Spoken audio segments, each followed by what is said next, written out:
पीले दांत वाली बहू। रंजना कभी ब्रश नहीं करती थी। उसे कितनी बार उसके माँ बाप ने डांटा, लेकिन उसका कोई असर उस पर होता ही नहीं था, जिस कारण से उसके दांत पीले पीले हो जाते हैं। शादी के बाद। अरे बहू, वैसे तो तुझ में कोई कमी नहीं है, पर तेरे दांत इतने पीले कैसे हैं बेटा? कैसे मतलब? कोई सर्जरी थोड़ी ना कराई है। वो तो क्या नाम, मैं ब्रश नहीं करती थी तो पीले हो गए। अब क्या करूं? आप कहें तो लाल करवा लूं या फिर काले? यार ये क्या है, क्यों माँ से लड़ रही हो? लड़ रही हूँ? अरे मैं लड़ रही हूँ या ये बोल रही है कि दांत पीले हैं, पीले। अरे तपस्या थोड़ी ना की है इन्हें पीले करने के लिए। बकायदा ब्रश नहीं किया है 20 साल तक, तब जाकर। छी, कैसी बात कर रही हो? ये उस वक्त तो पीले नहीं थे जब हम लोग तुम्हें देखने आए थे।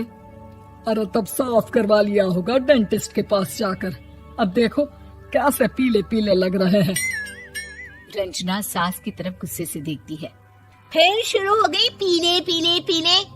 अरे पीले तो तब भी थे जब मेरे हाथ का रसगुल्ला उड़ा उड़ा कर खा रही थी और बोल रही थी, लड़की नहीं गुणों का खजाना दे रहे भाई साहब आप। खैर, अब वो लोग करते भी तो क्या करते, पीले दांत वाली बहू पल्ले पड़ी थी तो झेलना तो था ही। एक दिन कीर्तन में रंजना गाना गा रही थी। अरे कमला बहन, माँ का द्वार है, यहाँ तो सब शुद्ध होकर आते हैं, फिर अपनी बहू को ब्रश भी नहीं करवाती तुम। दूर से पीले पीले दांत भक्ति में बाधा उत्पन्न कर रहे हैं। अरे कोई 2 साल के बच्ची थोड़ी ना लेकर आई हूँ मैं बहू बनाकर। अच्छी खासी लड़की है, अरे कैसे करवाऊं ब्रश? ये तो उसे खुद करना चाहिए ना।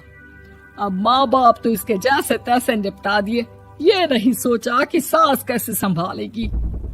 सास बहू को लेकर घर आ जाती है, लेकिन सोच लेती है कि अब इसे लेकर कहीं नहीं जाएगी। अगले रोज बहू कहती है, अरे क्या हो गया, मंदिर नहीं जाना क्या? कीर्तन का वक्त हो रहा है। मेरी मधुर वाणी से कान्हा जी जागते हैं और सोते हैं। आप तो जानती है ना उनकी भक्ति में कितना मन लगता है मेरा।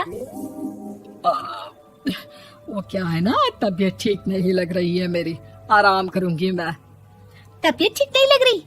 अभी तो मिथुन के गाने पर नाच रही थी आप, और अब बोल रही है कि तबीयत ठीक नहीं लग रही। अरे भक्ति में मन लगा लो सासू माँ, ऊपर जाना है, क्या मुंह दिखाओगी आप? हाँ? सास को बहू की बात पर गुस्सा आ जाता है। मैं क्या मुंह दिखाऊंगी, इसकी चिंता तो ना कर, समझी? अपने मुंह की चिंता कर, जो ये पीले पीले दांत लेकर हर जगह पहुंच जाती है। पता है लोग कितना मजाक बनाते हैं। ना जी ना, मैं नहीं जाना कहीं तेरे साथ। तो ये बात है।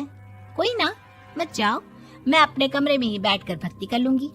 ऊपर वाला दांत थोड़ी ना देखता है, मन देखता है, भावना देखता है। और अरे बस बस, तू सब कुछ दिखा, बस ये सफेद चमकदार दांत ना दिखाना किसी को, है? जा यहाँ से। बहू को सास की बात का कोई फर्क नहीं पड़ता, वो तो जैसी थी वैसी ही रह जाती है।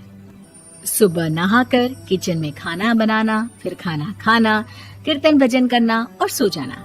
एक दिन, माँ जी मैं सहेली के घर जा रही हूँ, शाम को लेट आऊंगी। हाँ हाँ तो जाना, मैंने कौन सा तेरी आरती करनी है घर पर बैठकर। रंजना सहेली के घर जाती है, जहाँ वो पार्टी में जाने की तैयारी कर रही होती है। अरे शिखा, कहाँ जाने की तैयारी कर रही है? मैं गलत वक्त पर आ गई क्या? अरे नहीं यार, उल्टा सही वक्त पर आई है। मैंने ये साड़ी और ज्वेलरी निकाली है यार, शाम को इनके ऑफिस की एक पार्टी में जाना है।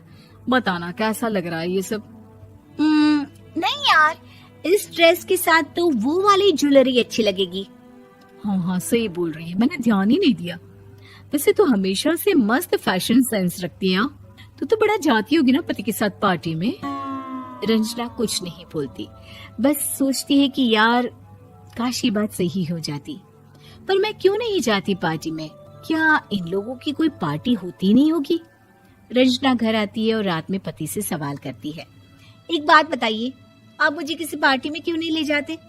क्या आपके यहाँ ऑफिस में पार्टी नहीं होती? पति बेचारा क्या कहता कि दांत पीले हैं तुम्हारे इसलिए। अरे कोई पार्टी होती नहीं हम लोगों के ऑफिस में, तो कहाँ से लेकर जाऊं? और मार्केट, मॉल, कहीं वीकेंड घूमना, कहीं तो। अरे यार, सारे हफ्ते में एक छुट्टी मिलती है, तो सोचता हूँ कि आराम ही कर लूं। क्यों? रंजना मन मार के रह जाती है। पहले कभी सास के साथ मंदिर जाया करती थी, लेकिन वो भी सास ने ले जाना बंद कर दिया। घर बैठी बैठी रंजना बोर हो जाती है। तभी उसे आइडिया आता है और वो मायके जाने का सोचती है। सासू माँ, 2 दिनों के लिए मम्मी के घर जा रही हूँ। अच्छा ठीक है, आराम से जा। और हाँ, माँ से कुछ अच्छी आदत सीख कर आना कि कैसे शरीर के हर भाग की तरह दांतों की सफाई भी जरूरी होती है, समझी? शुरू हो गई ना आप। वो लोग आपकी तरह नहीं है कि छोटी छोटी बात का बतंगड़ बना दे। उन लोगों के लिए मैं मायने रखती हूँ, ना कि मेरे पीले पीले दांत। रंजना माँ को बिना बताए उन लोगों को सरप्राइज देती है, लेकिन जैसे ही वो दरवाजे पर पहुंचती है, अंदर देखती है कि घर वाले कहीं जा रहे होते हैं। अब माँ, काश रंजना दीदी के दांतों वाली प्रॉब्लम नहीं होती, तो वो भी हम लोगों के साथ चलती ना बुआ जी की बेटी की शादी में। हाँ बेटा, लेकिन अब उसे कौन समझाए कि उसको उसके पीले दांत नहीं दिखते, लेकिन उसके आसपास के लोगों को कितना एम्बैरेसिंग फील कराते हैं। मुझे तो कितनी बार उसके स्कूल की टीचर ने शिकायत की कि उसके साथ कोई लड़की बैठना भी नहीं चाहती, और ना ही कॉलेज में कोई उससे बात करना चाहता था। लेकिन पता नहीं क्यों उसे ये बात समझ में ही नहीं आती। कोई कमी नहीं है उस लड़की में, बस यही कि दांत पीले हैं। वो तो भला हो जीजाजी और उनकी माँ का, जो दीदी को जैसी है वैसे ही रखा हुआ है। रंजना को अपने घर वालों की बात सुनकर बहुत दुख होता है। वो सोचती है कि वो क्या करे, लेकिन फिर वो सीधा डेंटिस्ट के पास जाती है, अपने दांत चमकाती है और कसम खाती है कि वो रोज ब्रश करेगी। अरे क्या हो गया? तुम तो 2 दिनों के लिए गई थी ना, पर कोई ना, अच्छा है, चलो आ गई तो। रंजना सास के सामने आकर खड़ी हो जाती है और पूरी स्माइल करती है, उसके चमकदार दांतों को दिखाती हुई। चले मंदिर।